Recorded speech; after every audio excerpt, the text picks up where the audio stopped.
Bismillahirrahmanirrahim. Alhamdulillahi rabbil alamin. Wassalatu wassalamu ala ashrafil anbiya wal mursalin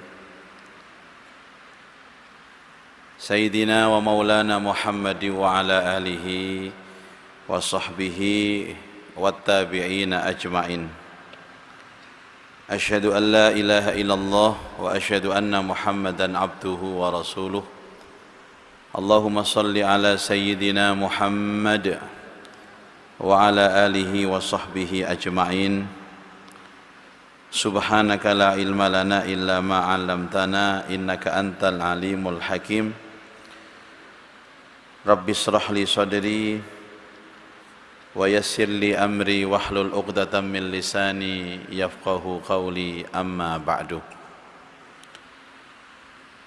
Ma'asyiral muslimin wal muslimat, hadirin wal hadirat, Bapak Ibu jamaah salat maghrib Masjid Nasional Al-Akbar Surabaya rahimakumullah. Alhamdulillah wa syukurillah, malam ini kita semuanya masih diizinkan Allah untuk bersama-sama hadir di masjid yang kita cintai ini untuk melaksanakan sholat berjamaah. Mudah-mudahan sholat kita diterima Allah, dapat menghapus dosa-dosa kita dan membuka pintu berkah dan rahmat Allah dalam hidup kita. Dan alhamdulillah hari ini kita memulai kembali kajian rutin setiap hari Senin, yaitu kitab Nashaikhul Ibad, nasihat-nasihat penyejuk hati. Mudah-mudahan kita semua oleh Allah dijadikan hamba-hamba yang istiqomah. Al-Fatihah. A'udzubillahi minasyaitonirrajim.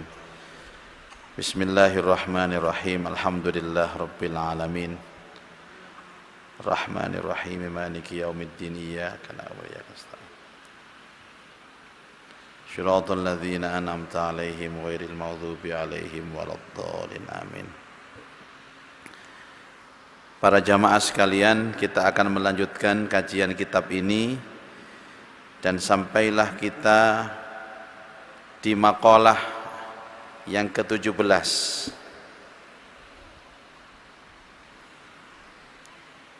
Hari ini saya mendapatkan nikmatan dari Allah, kacamatanya ketelisut. Alhamdulillah. Jadi remeng-remeng kitab ini Bapak Ibu. Karena tulisannya kecil. Nah ini. Kalau lihat panjenengan jelas Bapak Ibu. Jelas. Ini kecil. Bismillahirrahmanirrahim. Wal maqalatus sabi'ata asyrata. Adapun maqalah yang ke-17, pelajaran yang ke-17, kila diucapkan, as'adun nasi utawi wong sing paling bahagia. Orang yang paling berbahagia itu siapa? Yang pertama adalah man lahu qalbun salimun, yaitu orang yang mempunyai hati yang selamat. Apa hati yang selamat itu? Bi annallaha ta'ala ma'ahu, yaitu hati yang selalu merasa bahwa Allah itu bersamanya.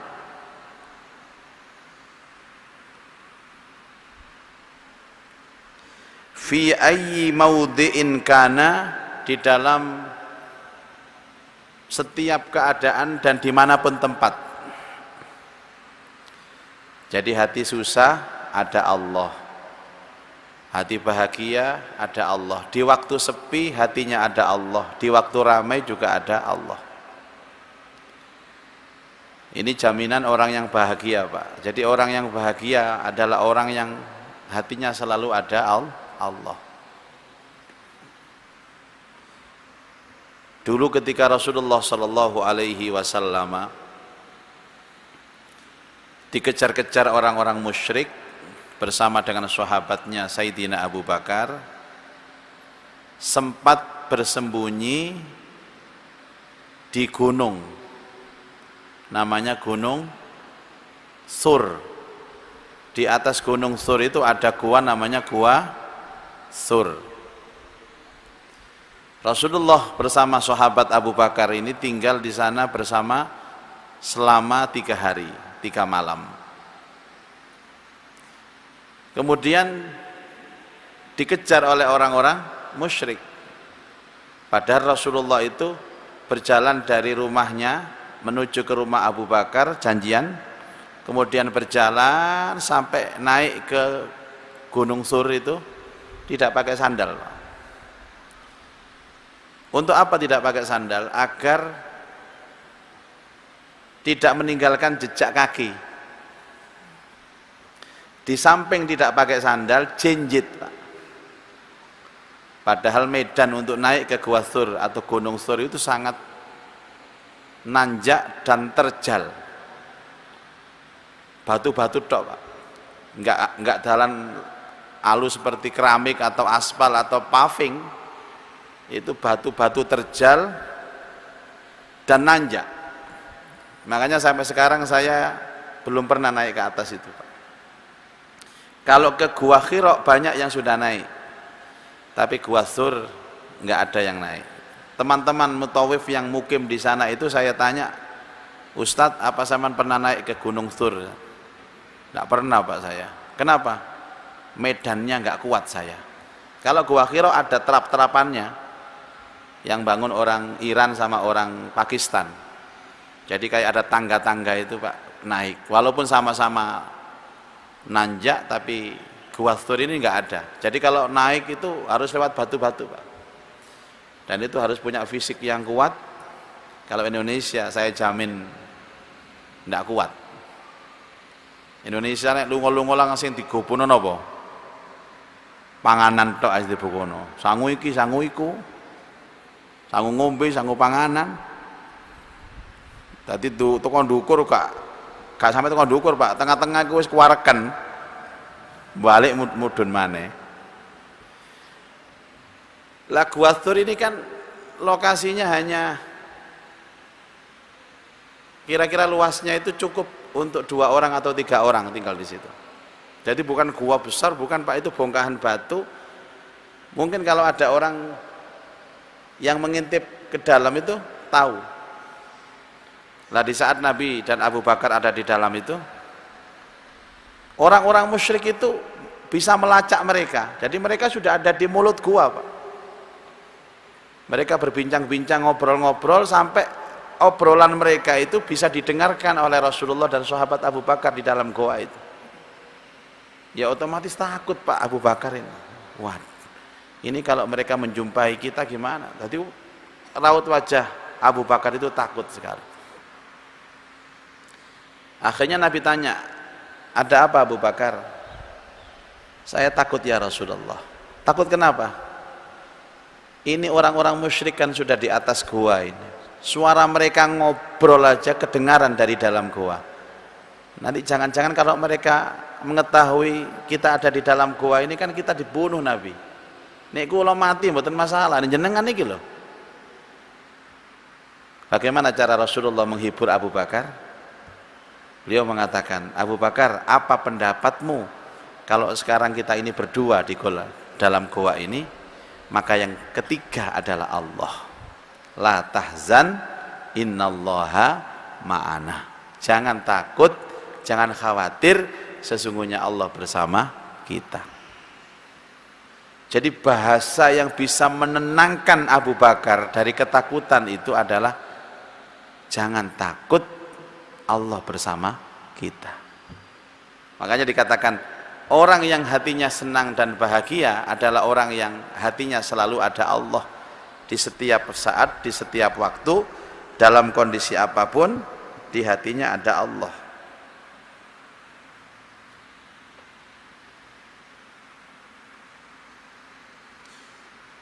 Wa yakunul qalb, dan hatinya itu inda adamil ma'lufat, Tidak merasa ketakutan kalau kehilangan apapun. Tidak merasa ketakutan kalau kehilangan apapun. Kenapa Pak ada orang kok punya perasaan tidak takut kehilangan apapun? Duwe ya gak wedi kehilangan. Duwe omah gak wedi kehilangan. Duwe bojo ya gak wedi kehilangan. Kenapa Pak? Karena hatinya ada Allah. Dan dia merasa bahwa semua yang dia miliki adalah titipan Allah.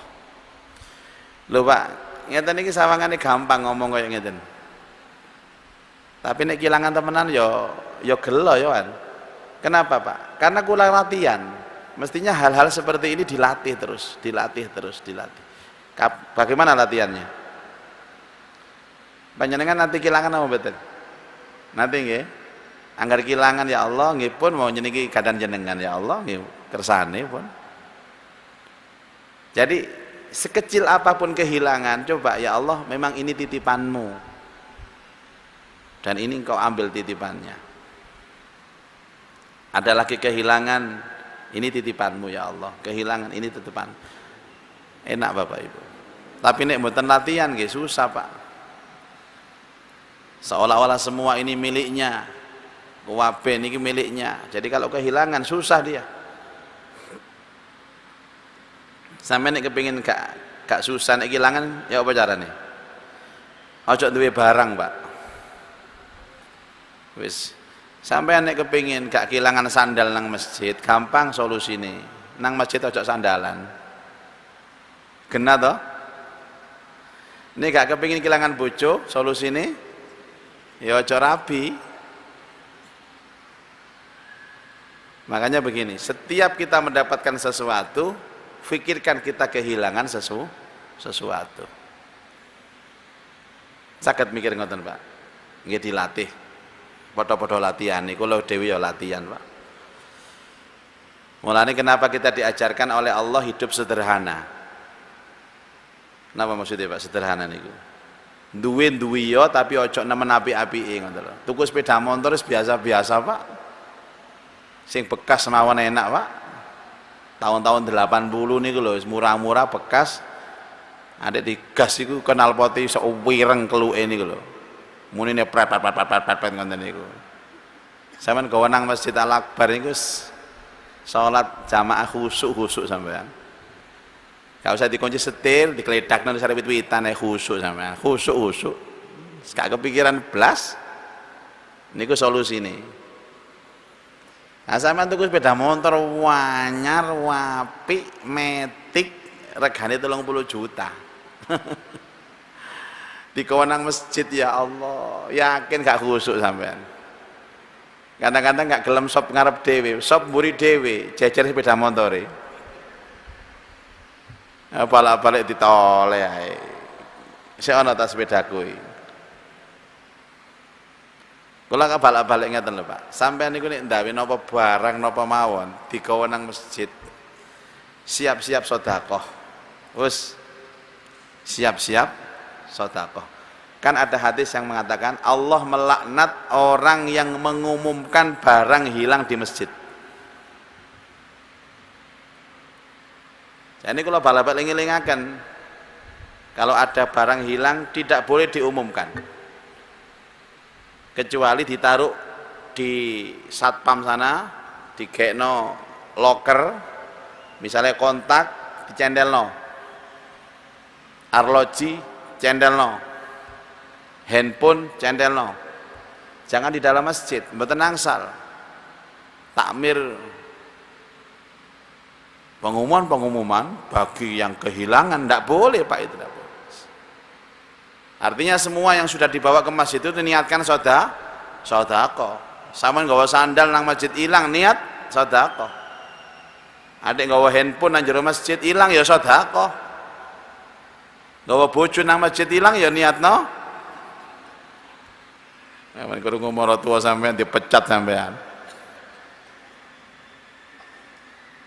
Hati itu Bapak Ibu, kalau sudah ada Allah, yakin tidak ada dunia.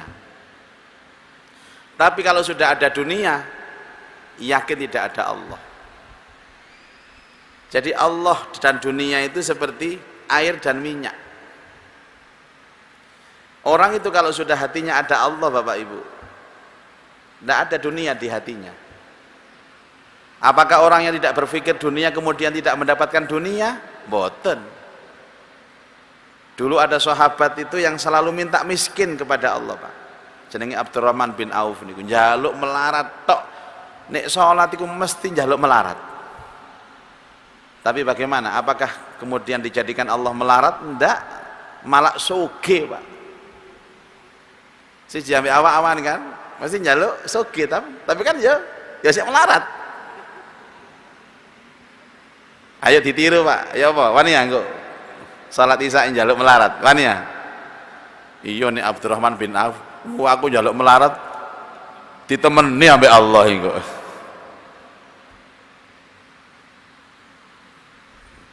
Ini yang pertama. Orang yang hatinya ada Allah tidak akan takut kehilangan.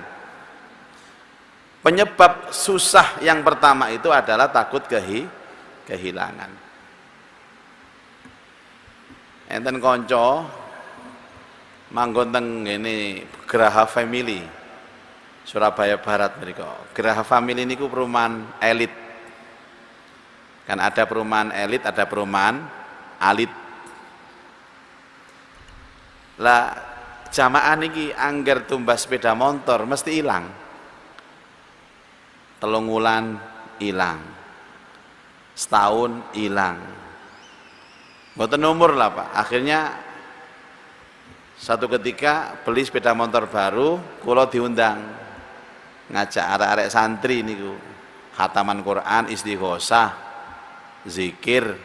Tujuannya supaya sepeda baru tadi itu nggak hilang.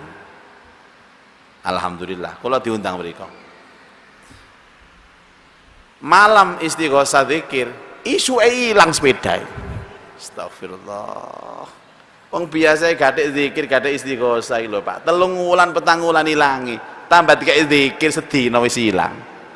Kula lek gak enak ambek wong iku sih. Padahal kula ndongane ya serius, nangis-nangis bareng, ya Allah, muga-muga barokah gak ilang sepeda motor iki. Ilang temenan. Akhirnya wong WA kula. Mohon maaf ya Pak Kiai, ini kok malah didoai malah cepet hilang Pak Kiai. Astagfirullahaladzim. Akhirnya kita diskusi, gimana ya Pak Yai ya solusinya supaya kita punya barang nggak hilang itu? Ya gampang Pak solusinya, nggak usah beli sepeda motor.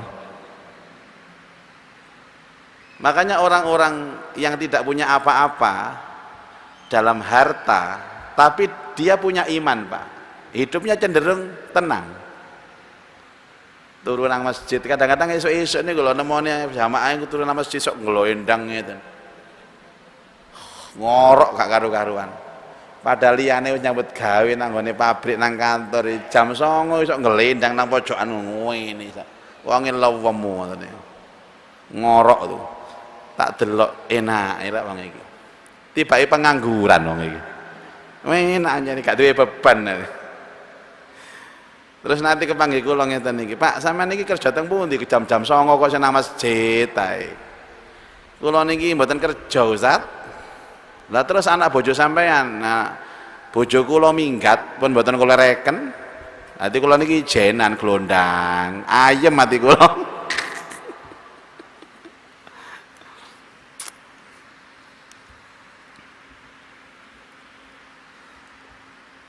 Bapak Ibu, ada satu pondok lansia namanya Pak. Pondok lansia ini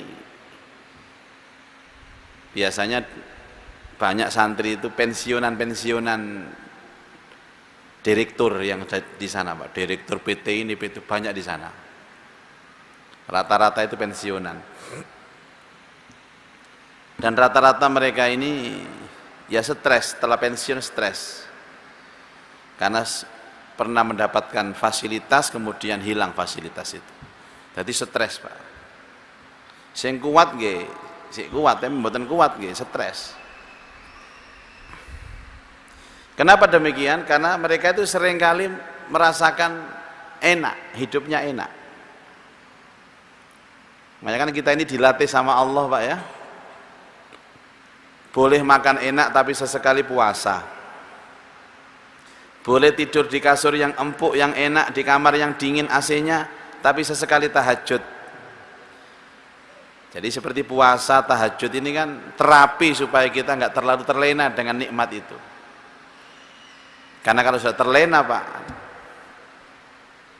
ada orang yang terbiasa pejabat. Ini kebuatan sakit, Pak. Jadi pejabat terus. Pernah jadi ini, sampai akhirnya wis pokoknya sembarang kena. Masih gak dadi iki gubernur gak apa-apa. Mudun mana, akhirnya jadi lurah. Karena sudah kebiasaan dilayani.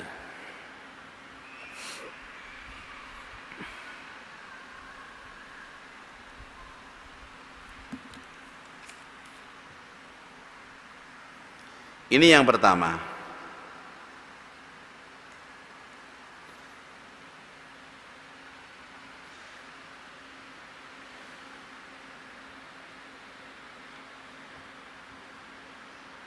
Yang nomor dua,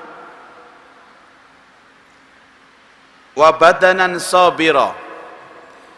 Orang yang bahagia itu orang yang sabar. Sabar ala ta'ati, atas ketaatan. Wal marazi,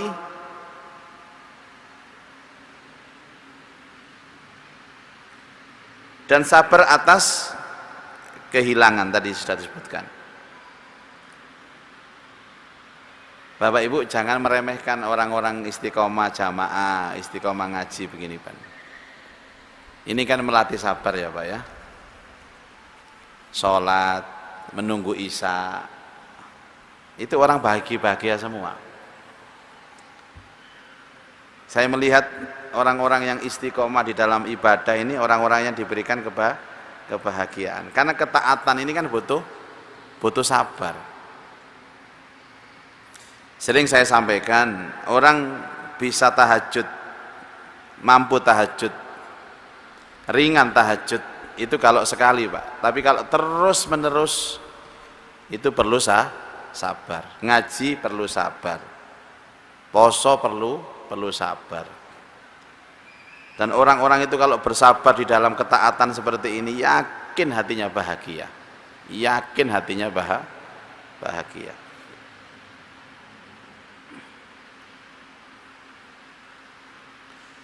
Yang ketiga, wa qanaah, dan punya sifat qanaah, punya sifat nerimo ing pandum.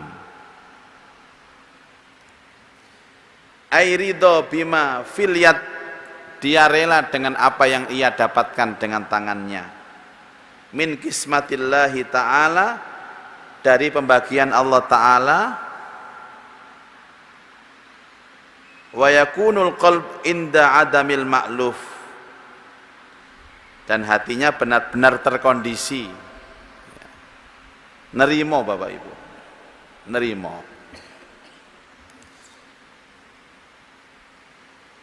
Ada orang itu yang datang kepada saya begini, Pak.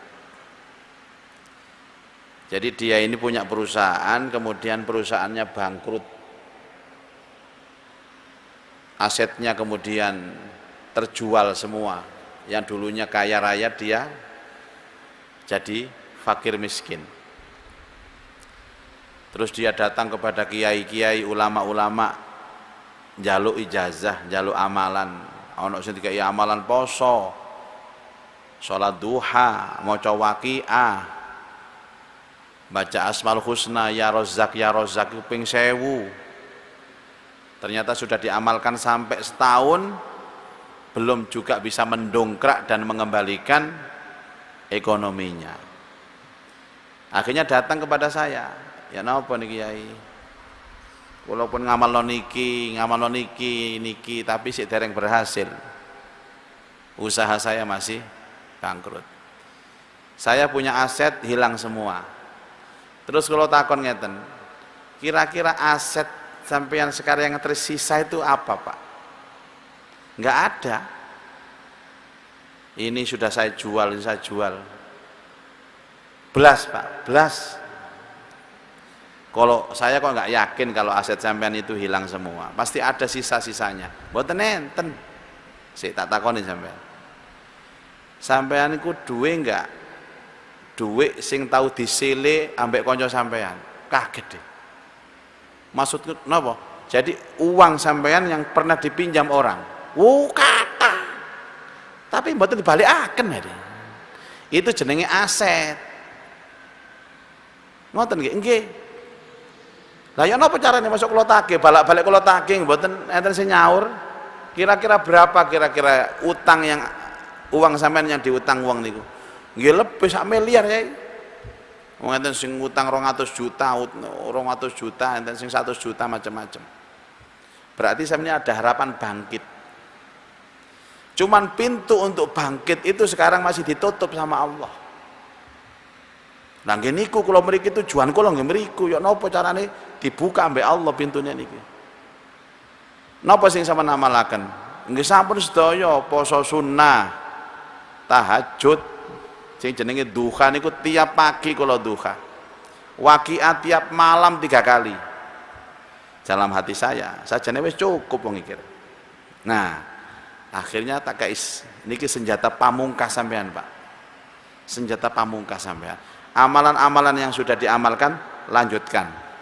Tapi sama tambahi satu lagi yang disebut dengan terapi sholat berjamaah di masjid.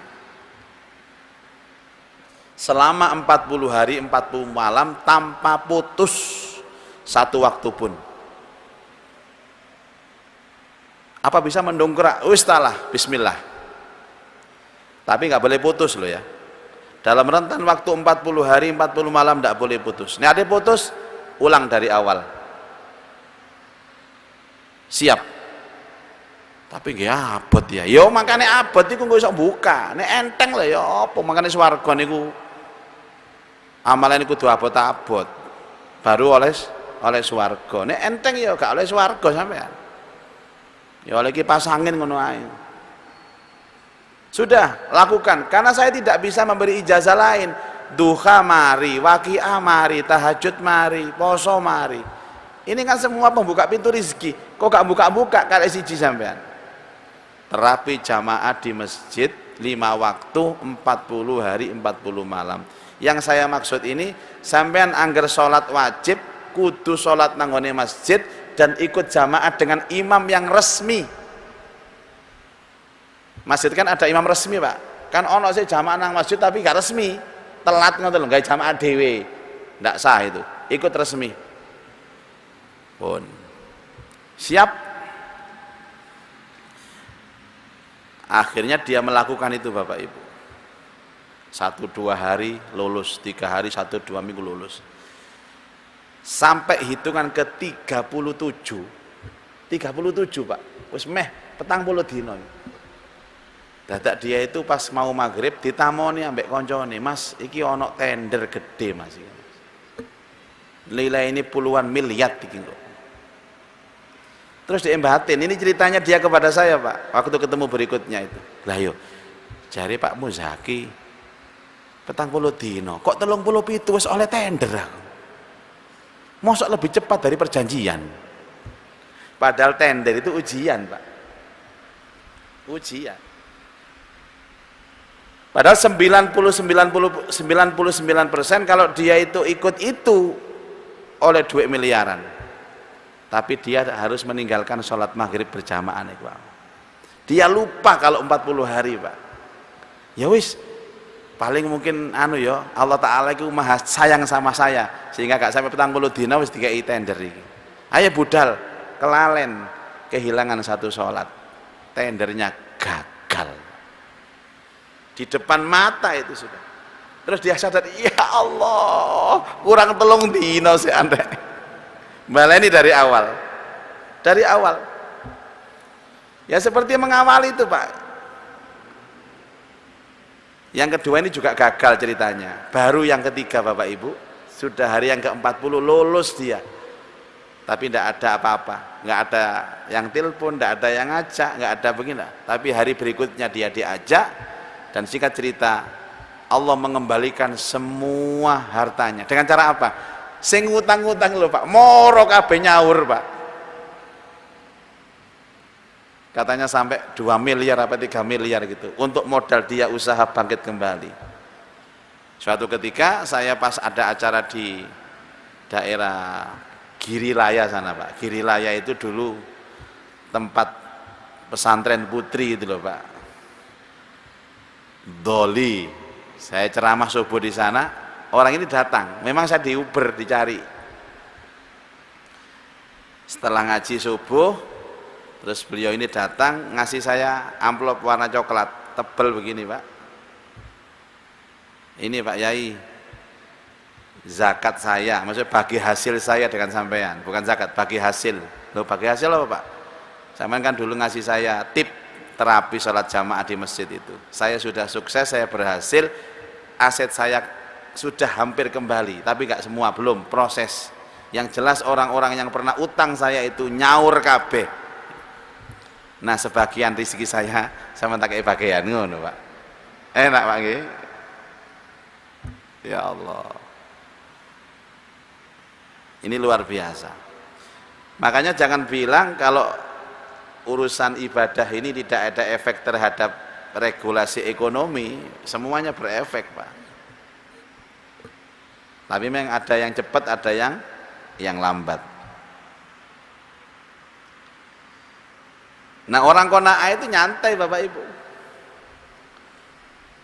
Orang Qanaah itu nyantai.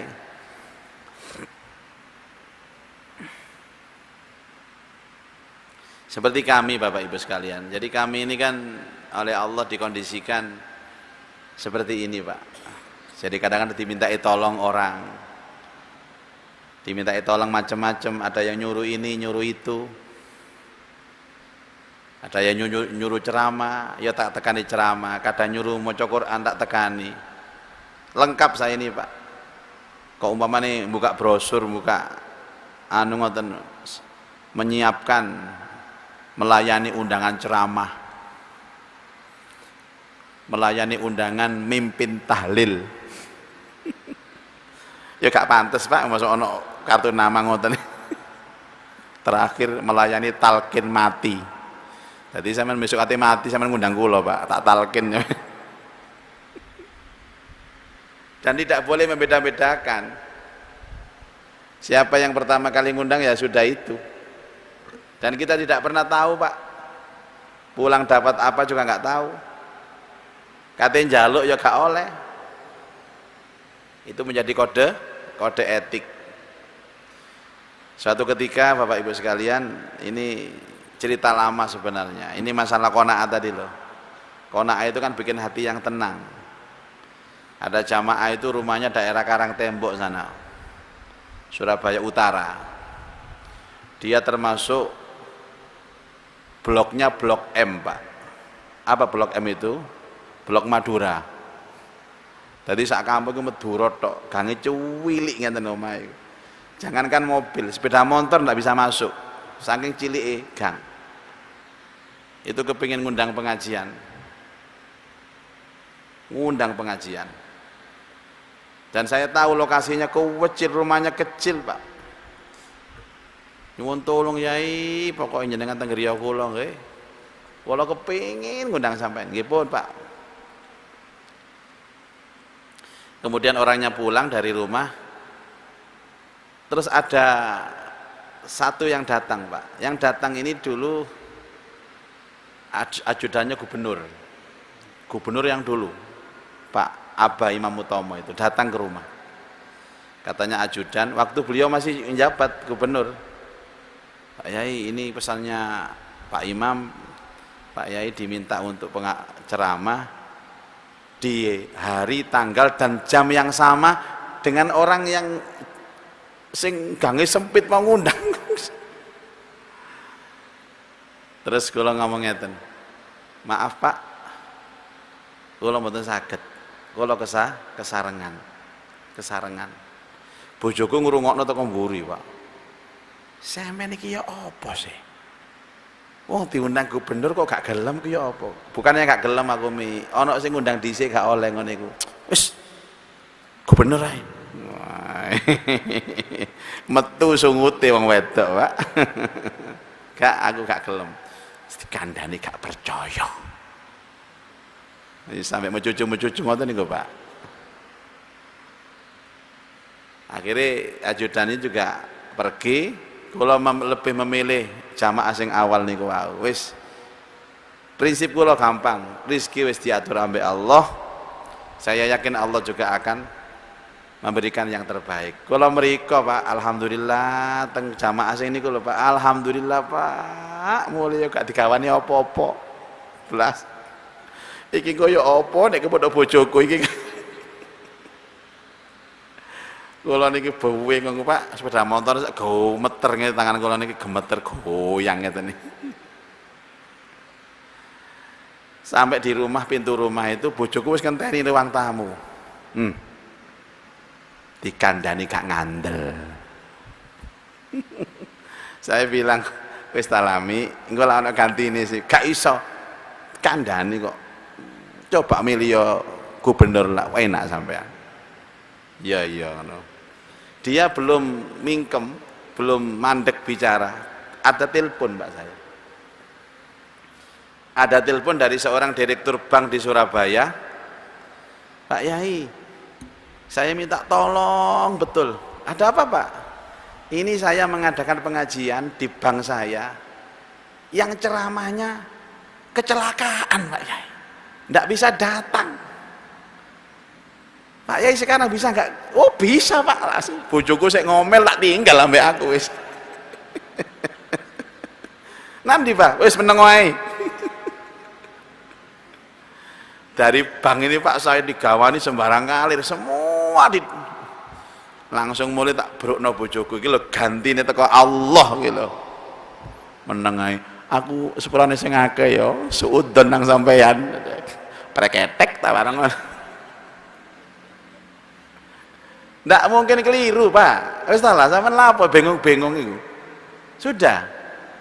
Sak pira sih butune sampean urip? Kata Rasulullah, carilah uang, carilah harta, carilah makanan sebatas kamu makan dan kamu kuat berdiri untuk sholat. Selesai itu? Selesai.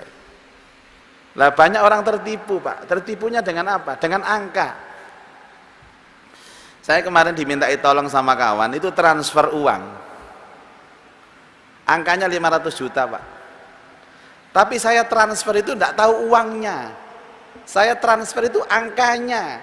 Jadi uang saiki gak iso bedano antara duit ambek ongko. Ada kawan saya bilang, saya Ustadz punya tabungan di bank itu hampir 1 miliar. Kan itu tabungan. Duit gak ono, gak kon cekel duit. Kon niku ongkomu nang kono ongkomu. Dan banyak orang bangga dengan itu, Pak. Kalau itu uangmu, mana buktinya uang? Enggak ada, kan angka. Tertulis 1 M gitu. Kecuali aku ro wujute iki 1.000 abang, 50.000 biru. Lah ongko tok kok bangga sampean itu. Ada lagi orang beli mobil baru, bapak kawan saya beli mobil baru, gak tahu digawe Pak, kok dibeset, benesuk dilos-los, diusap, dilap-lap, sampai saat ini lho Pak, mobil baru itu sudah 4 bulan, belum pernah dipakai, benesuk dilos-los, terus, dek iku nek esuk iku nek sore motor, besane mesin nih, terus kok gaya apa tuku motor kayak gini? Ini tujuannya dilus-lus gini. Jadi banyak orang tertipu dengan itu semua. Seolah-olah dia memiliki, padahal dia tidak. Adanya jam berapa Mas Habib? Kurang berapa? 5 menit. Nah, kita manfaatkan untuk pertanyaan. Mungkin ada 1-2 yang bertanya, monggo. Terkait dengan makalah kita hari ini. Jadi ketenangan orang itu satu, kalau hatinya selamat merasa bersama Allah, 2 sabar, 3 qanaah. Monggo Pak. Assalamualaikum warahmatullahi wabarakatuh. Salam. Mohon izin bertanya Ustadz. Nggih. Mengenai tadi yang sholat berjamaah di masjid 40 hari itu, apakah boleh diniatkan seperti itu? Boleh, boleh. Boleh. Jadi semua urusan ibadah itu boleh diniatkan untuk supaya diberikan dunia yang barokah, itu boleh, Pak. Boleh. Yang ngomong Nabi sendiri kok, barang siapa yang membaca Waqiah 3 kali tidak akan mungkin kelaparan, tidak akan mungkin tertimpa kefakiran. Barang siapa yang sholat duha, boleh, tidak apa-apa. Memang itu level iman yang paling rendah. Nek ana tujuane ibadah hanya untuk dunia, itu terus terang saja itu level iman yang paling rendah. Tapi itu boleh. Kalau iman yang tertinggi, Pak, sholatnya gak pengen apa-apa sampean. Tapi boleh. Kan mintanya kepada Allah, bukan kepada manusia. Jadi kepentingannya kepada Allah, bukan kepada manusia. Dan itu boleh. Makanya tingkatan ibadah ada berapa? Ada 4 ya, Pak ya. Pertama, ibadah yang murni pengen dunia, tapi pengennya kepada Allah, boleh. Li ajli dunia, tapi rendah-rendahnya iman, ya kepengin soge, ya kepengin supaya asetnya balik niku wau, supaya utangnya nyaur, boleh. Yang kedua, kepengin akhirat. Kepengin akhirat. Kepengin akhirat niku maksudnya nggih, kepengin mlebu swarga wedi mlebu neraka. Itu boleh. Kemudian yang ketiga ini adalah tidak kepingin dunia dan tidak kepingin akhirat. Dia hanya kepingin disayangi Allah, kepingin ridhonya Allah. Dulu di bab-bab yang pertama kan ada, kita membahas masalah itu. Ini tingkatan iman yang tertinggi. Ini masih ada Allahnya. Ada yang paling rendah, bahwa ibadah itu dia lakukan karena kepingin dipuji sama orang banyak. Sholat kepingin dilem, sedekah kepingin dilem, macam-macam. Kemarin berpuasa Ramadan itu bangga-banggahan, aku khatam ping 10 Mas, aku tiap malam iktikaf di Masjid Al-Akbar Mas, cerita nang sapa-sapa. Itu 4 tingkatan. Yang terakhir ini yang dilarang Allah Subhanahu wa taala. Nek panjenengan sholat duha kepingin sugih, boleh. Boleh. Toh mintanya kepada Allah, tapi itu menjadi tingkatan dan level iman yang paling rendah. Wallahu a'lam bishawab. Semoga Allah bimbing kita semua menuju kesempurnaan iman, kesempurnaan Islam, dan mudah-mudahan dari hari ke hari, tahun ke tahun, level iman kita ini bertambah. Yang asalnya hanya karena dunia sudah mulai naik karena akhirat. Yang asalnya karena akhirat, ibadah kita naik lagi levelnya, benar-benar ibadah untuk mengharapkan ridho Allah. A'udzubillahi minasyaitonirrajim. Bismillahirrahmanirrahim. Alhamdulillah rabbil alamin. Allahumma shalli ala sayyidina Muhammad wa alihi wa sahbihi ajmain. Allahumma anfa'na bima 'allamtana wa 'alimna ma yanfa'una wa zidna ilman nafi'ah. Allahumma rzuqna fahman nabiyyin wa hifdzal mursalin wa ilhamal malaikatil muqarrabin. Rabbana atina fid dunya hasanah wa fil akhirati hasanah wa qina adzabannar. Wa sallallahu ala sayyidina Muhammad wa alihi wa sahbihi ajmain. Walhamdulillahi rabbil alamin. Subhanakallahumma wa bihamdika asyhadu an la ilaha illa anta astaghfiruka wa atubu ilaik. Assalamualaikum warahmatullahi wabarakatuh.